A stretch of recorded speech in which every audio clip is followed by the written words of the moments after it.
கோவை விமான நிலையம் பின்புறம் கல்லூரி மாணவி கூட்டு பாலியல் வன்கொடுமை செய்யப்பட்ட இடம் யாருக்கு சொந்தமானது என வருவாய்த்துறையினர் விசாரணை மேற்கொண்டு வருகிறார்கள்.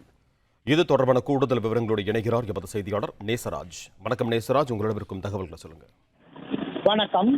கோவை மாநகர காவல் ஆணையாளர் சரவணசுந்தர் இன்று காலை மாநகர காவல் ஆணையர் அலுவலகத்தில் பத்திரிகையாளர்களை சந்தித்து பேசினார். இந்த நிலையில் அந்த விமான நிலைய பின்புறம் உள்ள இடத்தில் வருவாய்த்துறையினர் இந்த நிலம் தொடர்பாக ஒரு ஆய்வை மேற்கொண்டு வருகின்றனர். அதே போல இந்த நிலம் யாருக்கு சொந்தமானது, இந்த நிலம் இந்த புதர் மண்டி கிடப்பால் அங்கு சமூக விரோதிகளின் நடமாட்டம் அதிக அளவில் உள்ளது. ஆகையால் அந்த நிலம் தொடர்பான ஆவணங்களை வருவாய்த்துறை மூலமாக சேகரித்து வருகின்றனர். அதே போல கோவை மாநகர காவல் ஆணையாளர் கூறும் பொழுது அந்த பகுதியில் உள்ள சிசிடிவிக்கள் அனைத்துமே பழுதாகியுள்ளது. ஆகையால் அங்குள்ள அனைத்து சிசிடிவி கேமராவையும் பொதுமக்கள் தயவு கூர்ந்து அதனை சரி செய்ய வேண்டும் என்று தெரிவித்துள்ளனர். அதே போல கோவை மாநகரம் முழுவதும் உள்ள அனைத்து மைதானம் புதர் மண்டி கிடக்கும் இடங்களிலும் உரிமையாளர்கள் உடனடியாக சுத்தம் செய்து ஒரு கம்பி வேலி போட்டு பாதுகாக்க வேண்டும் என கூறியுள்ளனர்.